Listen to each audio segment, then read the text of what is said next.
నమస్కారం, welcome to Suman TV. నేను గీతాంజలి. ప్రస్తుతం మనతో పాటు లలితా పరివార సంఘం వ్యవస్థాపకురాలు, లలితా అమ్మవారి ఉపాసకురాలు అరుణా పేరి అమ్మగారు ఉన్నారు. వారితో మాట్లాడదాం. అమ్మ నమస్కారం. శ్రీమాత్రే నమః. శ్రీమాత్రే నమః. ఏంటో భలే అఫెక్షనేట్ గా అనిపిస్తుంది మిమ్మల్ని చూసినప్పుడల్లా, మాట్లాడినప్పుడల్లా. ఎక్కువసేపు గడపడం కూడా మీతో ఒక అదృష్టమేనమ్మా. చాలా మందికి ఆన్లైన్ లో ఉచితంగా నేర్పిస్తున్నారు కదా. అంటే వాట్సాప్ నెంబర్ కూడా మనం వేసాం కొన్ని చోట్ల. ఇప్పటికి ఎంతమందికి నేర్పిస్తున్నారు మీరు? లలితా పరివార్ ద్వారా ఇప్పటి వరకు 12,000 మంది కంటే ఎక్కువ మంది సాధకులు జాయిన్ అయ్యారమ్మా. పూర్తి వరల్డ్ లో అన్ని చోట్ల నుంచి కూడా ఆన్లైన్ క్లాసెస్ కదా. సో అందరికి కన్వీనియంట్, ఇంట్లోనే కూర్చుని ఫ్రీగా నేర్చుకుంటున్నారు. సో మనకి అలాగే లలితా శాస్త్రము, సౌందర్య లహరి, శివానంద లహరి, విష్ణు శాస్త్రము నేర్పిస్తారు. భగవద్గీత, తర్వాత నారాయణీయము, ముఖ పంచశతి, ఇంకా బోల్డ్ స్తోత్ర, త్రిశతి చాలా పవర్ఫుల్, మంచి స్తోత్రము. చిన్నది ఉంటుంది, అలాగే ఖడ్గమాల, ఇవన్నీ కూడా ఉంటాయి. టైం టు టైము మన టైంని బట్టి నేర్పుతూ ఉంటాము. కానీ ప్రస్తుతానికి అన్ని క్లాసులు ఫుల్ ఉన్నాయమ్మా. ఇప్పుడు మనం లాస్ట్ టైం చేసాం కదా, దాని తర్వాత ఎంత రెస్పాన్స్ వచ్చిందంటే చాలా మందికి మేము సెలెక్ట్ చేయవలసి వచ్చింది. ఎందుకంటే టైమింగ్స్ కుదరక, టైమింగ్స్ పాపం వాళ్ళకి వేరే టైమింగ్స్, మనం పెట్టిన క్లాస్ టైమింగ్స్, సో సెలెక్ట్ చేయవలసి వచ్చింది. ఏ టైమింగ్స్ మేము ఇస్తున్నామో అందులోనే తీసుకుని, కానీ చాలా రెస్పాన్స్ వచ్చింది. అంటే చాలా గొప్ప విషయం. మంచి మనసుతో మీరు ఇలా నేర్పించడం ఉచితంగా అనేది కూడా గొప్ప విషయమే. మీరు అసలు డబ్బుల కన్నా కూడా అంత సమయం వెచ్చించాలి కదమ్మా. ఇంతమందికి నేర్పించడం అంటే అది మామూలు విషయం కాదు. మీరు ఎంతో యాక్టివ్ గా ఉంటారు తెలిసేది నాకు. ఎందుకంటే మీరు ఎర్లీ మార్నింగే లేస్తారు. ఇవన్నీ కూడా ఈ మార్నింగ్ అనే దగ్గర ఒకటి బ్రహ్మ ముహూర్తం. అవును, ఆ సమయంలో నిద్రలేస్తే చాలా మంచిది, ఆ సమయంలో ఈ పనులు చేస్తే మంచిదని అందరూ చెప్తుంటే విన్నాను మీలాంటి పెద్దవాళ్ళు. సో మీ మాటల్లో వినాలనుకుంటున్నాను మరొకసారి. బ్రహ్మ ముహూర్తం ప్రాముఖ్యత ఏంటి అసలు? ఎందుకు ఆ సమయంలో నిద్ర లేవాలి? లేచినప్పుడు ఖచ్చితంగా ఆ ముహూర్తంలో చేయవలసిన పనులేంటి వివరించండి. అవునమ్మా, ఇది చాలా మంచి టాపిక్ అమ్మా. బ్రహ్మ ముహూర్తము అంటే ఎర్లీ మార్నింగ్ 3:30, 3:45 నుంచి 4:30. ఒక్కొక్కసారి చలికాలం ఉదయితే 5, అంటే సూర్యుడు ఉదయిస్తున్న 1.5 hour ముందుకు చూసుకుంటాము. అదంతా బ్రహ్మముహూర్తం అనమాట. సో మామూలుగా టైంలో క్యాలిక్యులేట్ చేసుకుంటే 3:45 నుంచి 4:30, 4:45 వరకు ఈ మధ్యలో ఏదైనా బ్రహ్మముహూర్తం అంటాము. బ్రహ్మ ముహూర్తం పేరులోనే బ్రహ్మ అంటే ఏంటి? పరబ్రహ్మ. బ్రహ్మ అంటే దేవుడు, పరమేశ్వరుడు పేరు. బ్రహ్మ ముహూర్తం అంటే ఎర్లీ మార్నింగ్ టైము. చూడండి అమ్మా, మనము ప్రకృతితో కనెక్ట్ అయి ఉన్నాము. ప్రకృతి అంటే నేచరు, అమ్మవారు. ప్రకృతి అంటే అమ్మవారు కదమ్మా. ప్రకృతితో మన బాడీ అంతా కూడా, మన శరీరంలో కూడా బయట ఏవైతే ఉన్నాయో పంచభూతములు, పంచ తన్మాత్రలు, అదంతా కూడా మనలో కూడా ఉన్నాయమ్మా. శరీరానికి మన శరీరానికి ప్రకృతికి కూడా చాలా కనెక్టివిటీ ఉంది. ఎప్పుడైతే ఈ బ్రహ్మ ముహూర్తంలో ఈ ప్రకృతితోటి మనం కనెక్ట్ అవుతామో, ఎలా అవుతాము? ఈ ప్రకృతిలో బ్రహ్మ ముహూర్తంలో వైబ్స్ ఉంటాయమ్మా, సంచరిస్తూ ఉంటాయి ఈ శక్తులు, శక్తి దేవతలందరూ కూడా, ఎనర్జీస్ అంతే కూడా ఈ బ్రహ్మ ముహూర్తంలో సంచరిస్తూ ఉంటుంది. ఎప్పుడైతే మనం బ్రహ్మ ముహూర్తంలో లేచి మనము సాధన కానీ, దేవనామస్మరణ కానీ, లేకపోతే కొంతమంది యోగా చేసుకుంటారు, మీరు ఏం చేసుకున్నా కూడా ఆ బ్రహ్మ ముహూర్తంలో కాసేపు కామ్గా, ఎవరితోటి మాట్లాడకుండా మౌనంగా, ఏదో ఒకటి, మీకు ఏమీ రాకపోతే కళ్ళు మూసుకుని కూర్చోండి. నేను చాలా మందికి చెప్తాను, మాకు మంత్రం రాదు, మాకు అసలు ఆ సమయంలో ఏం పఠించాలి, ఏం చదవాలి అని అడుగుతూ ఉంటారు. సో అన్నీ ఉన్నాయి. ఒకవేళ మాకు ఇవన్నీ కూడా వద్దు అంటే ఏమీ చెయ్యొద్దు. మీరు జస్ట్ ఆ ప్రకృతి యొక్క ఆ వైబ్స్ ని అబ్జర్వ్ చేయండి. ఆ చేస్తూ ఏదో ఒకటి, రాముడు, కృష్ణుడు, హనుమంతుడు, లేకపోతే అమ్మవారు, ఏదో ఒక నామస్మరణ కనుక మీరు చేసుకుంటే, లేకపోతే మన గురువుల ద్వారా మంత్రాలు తీసుకుంటూ ఉంటాం. మన గురు మంత్రం ఏదైతే ఉందో, ఏదైతే ఉపాసన తీసుకున్నామో ఆ గురు మంత్రం, ఎవ్వరు మంత్రం తీసుకోపోయినా పర్లేదు. హరే కృష్ణ కృష్ణ కృష్ణ హరే హరే, హరే రామ రామ రామ హరే హరే. ఎంత బాగుంటుందమ్మా ఈ మంత్రము. లేకపోతే ఓం నమో దక్షిణామూర్తయే నమః, ఓం నమో దక్షిణామూర్తయే నమః, ఓం నమో దక్షిణామూర్తయే నమః. దక్షిణామూర్తి తెలుసు కదమ్మా, ఆది శివయ్య. గురువు ఆదిగురు. శివయ్య. నాకు చాలా ఇష్టము, నాది నా మొబైల్ ఫోన్ డిస్ప్లే కూడా అదే ఉంది, మీకు చూశాను. ఆది గురువు, మనందరికీ కూడా ఆది గురువు ఆయనేనమ్మా శివయ్య. అక్కడి అందరికీ, మనకే కాదు దేవతలకి కూడా ఆది గురువు శివయ్య. ఆ దక్షిణామూర్తిని అమ్మా, ఓం శ్రీ దక్షిణామూర్తయ్య అని కూడా అనుకోవచ్చు. ఓం శ్రీ దక్షిణామూర్తయే నమః. ఈ ఒక్క నామం చదువుకోండి, లేకపోతే కృష్ణ రామ రామ రామ కృష్ణ కృష్ణ అనుకోండి. ఏదనుకున్నా మౌనంగా, పైకి గట్టిగా అనాలనేమి లేదు, మౌనంగా మన లోపల శ్వాస పైకి తీసుకుంటాం కదా.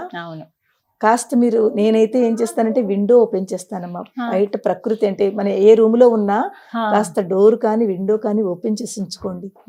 ఆ బయట ఫ్రెష్ ఎయిర్ వస్తుంది ఆ టైంలోను. ఆ ఫ్రెష్ ఎయిర్ తోటి మనకి ఎంత ఆనందం అనిపిస్తుందో. ఎప్పుడైతే మనం కూర్చుంటామో, ఫ్రెష్ ఎయిర్ తీసుకుంటామో, ఈ నామస్మరణ చేస్తూ ఉంటామో, సాధన అంటాం దాన్ని. అలా చేస్తున్న దాన్ని సాధన అయిపోతుంది. ఆ చేస్తూ ఉంటామో మన మనస్సు నిజంగానే ప్రకృతితో కనెక్ట్ అయిపోతుంది.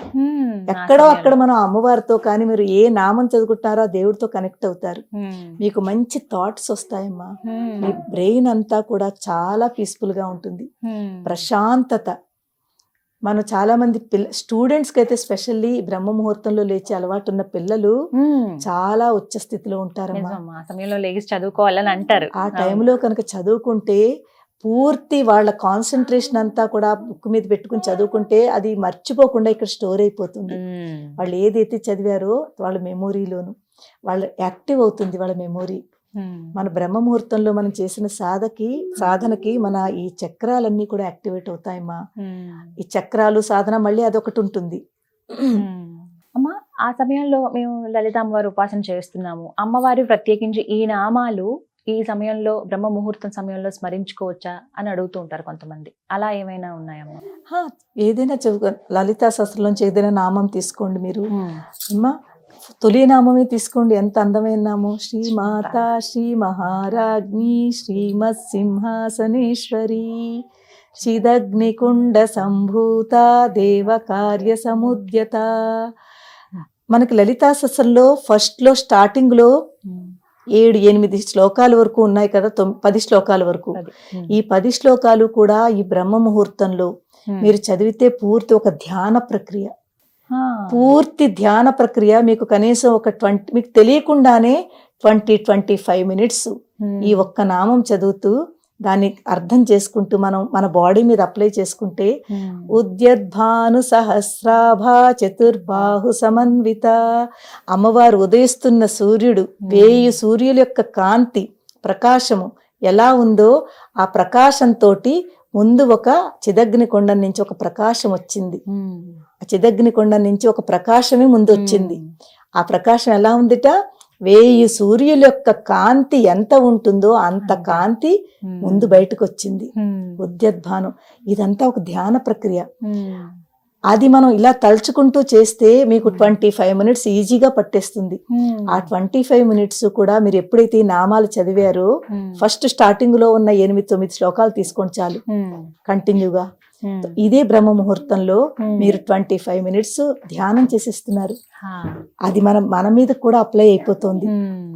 దాని తర్వాత చేస్తానమ్మా, ఖచ్చితంగా చేస్తాను నేను బ్రహ్మ ముహూర్తంలో.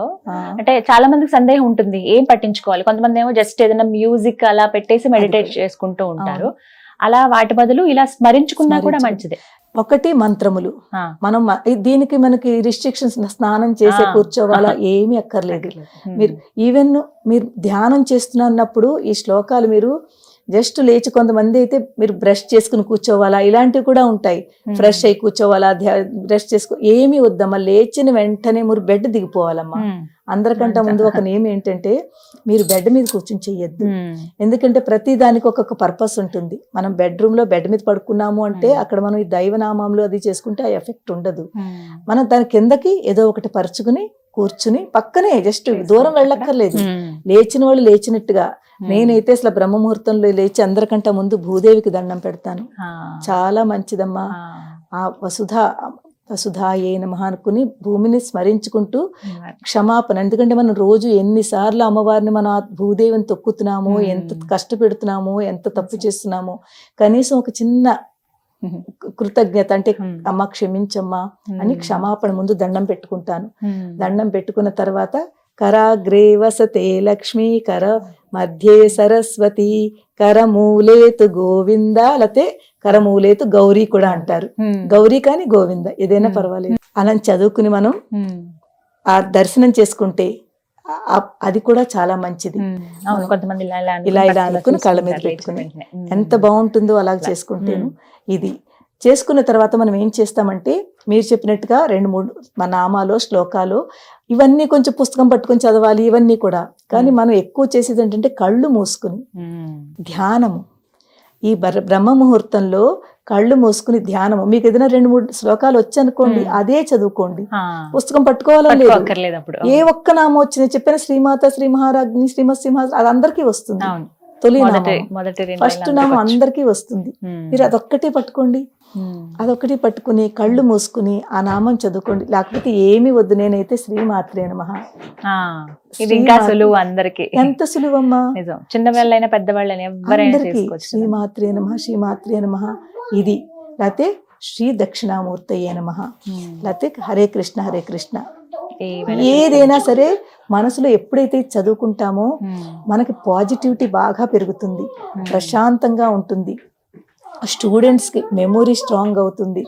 వాళ్ళకి ఏ స్ట్రెస్లో అయితే రాత్రి పడుకున్నారో పొద్దుట ఫ్రీ అయిపోతారు. వాళ్ళు లేచిన వెంటనే మళ్ళీ ఉంటుంది. అలవాటు చేసుకోవడానికి ఒక వారం రోజులు టైం పడుతుంది. ఇవాళ చేసేస్తే వచ్చేస్తుందని కాదు, కొంచెం నెమ్మదిగా తొలి రోజు ఒక 5 నిమిషాలు కూర్చోండి, నిద్ర వస్తే పడుకోండి. నేను అందరికి వాళ్ళకి ఈజీ చెప్తానమ్మా. నేను చెప్పివన్నీ కూడా చాలా ఉంటాయి కదమ్మా, తెలుసు. చాలా ఈజీ ట్రిక్స్ చెప్తాను అందరికి. మీరు ఇలాగే చేయండి అని చెప్పామనుకోండి, అందరికి అవదు అలాగా. ముందు మీరు ఒక 4 o'clock టైం పెట్టుకుందాం, 3:45 కూడా కాదు, 4 o'clock లేవండి. లేచి ఫస్ట్ 2-3 days లేచిన వెంటనే మళ్ళీ నిద్ర వస్తుంది. ఒక 2 minutes ఎలాగైనా బద్ధకమైనా సరే అలా కళ్ళు మూసుకుని కూర్చోండి. బెడ్ కూడా దిగద్దు, అలవాటు అయ్యే వరకు బెడ్ మీదే కూర్చోండి. 5 minutes కూర్చున్నారా, నిద్ర వస్తుందో పడుకుంటూ పోండి. ఇలా 2-3 రోజులు చేయండి. అదే టైంకి 3-4 రోజుల తర్వాత మీరు అలారం పెట్టుకోక్కర్లేదు, మెలకు వస్తుంది కదా, మీకు మెలకు వచ్చేస్తుంది. ఎందుకు తెలుసా అమ్మా, మన బాడీకి మనం చెప్పుకుంటున్నాము ఈ టైంకి నేను లేవాలి. ఇక్కడే చెప్పుకుంటున్నామమ్మా. మనం ఏది చెప్తామో మన మనసు మన బాడీ వింటుంది, మనకు అది సహకరిస్తుంది. చూడండి, ఆకలి మనకి ఎప్పుడు ఏ టైంకి భోజనం ఆ టైంకి ఆకలి వేస్తుంది. ప్రతిదీ కూడా దాని సిస్టమేటిక్ గా జరుగుతుంది కదా. ఇది కూడా అలాగే. ఒక 4 రోజులు మనకి తెలియదు, అలారం పెట్టుకోవాలి.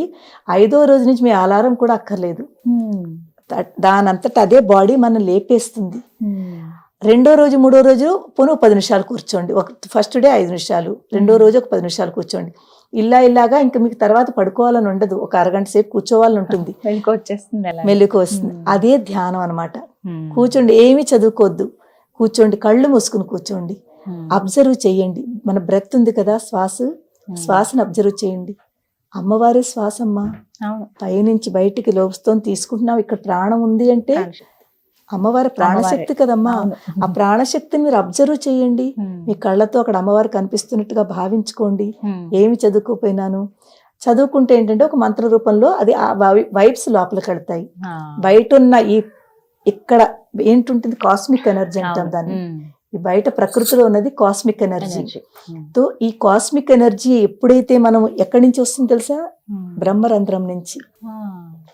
కనెక్టివిటీ ఇక్కడే ఉందమ్మా. మన పూర్తి ఈ ఆత్మ పరమాత్మతో కలవాలి అంటే ఇక్కడి నుంచే కనెక్టివిటీ. ఈ కాస్మిక్ ఎనర్జీ కూడా ఈ మన బ్రహ్మరంధ్రం నుంచి మన శరీరంలోకి ఆ శక్తి వెళుతుంది. శక్తి వెళ్ళి మన శరీరాన్ని అంతని కూడా అది చాలా ఎనర్జెటిక్ గా ఉంచుతుంది. ఈ ఎనర్జీ ఎప్పుడైతే లోపలికి వెళ్ళిందో ఎనర్జీగా ఉంచుతుంది. బ్రహ్మ ముహూర్తంలో లేచిన వాళ్ళు రోజంతా ఎనర్జీగా ఉంటారమ్మా. ఈవెన్ అనారోగ్యంగా ఉన్న వాళ్ళు కూడా బ్రహ్మ ముహూర్తంలో లేచి ఇలాగే కూర్చుని కళ్ళు మూసుకుని సాధన చేసుకోండి, వాళ్ళ ఆరోగ్యం కుదుటపడుతుంది, వాళ్ళు ఫ్రెష్ గా ఉంటారు, ఇరిటేట్ గా ఉండరు. బ్రహ్మ ముహూర్తంలో లేచిన వాళ్ళు పీస్ఫుల్ గా ఉంటారు.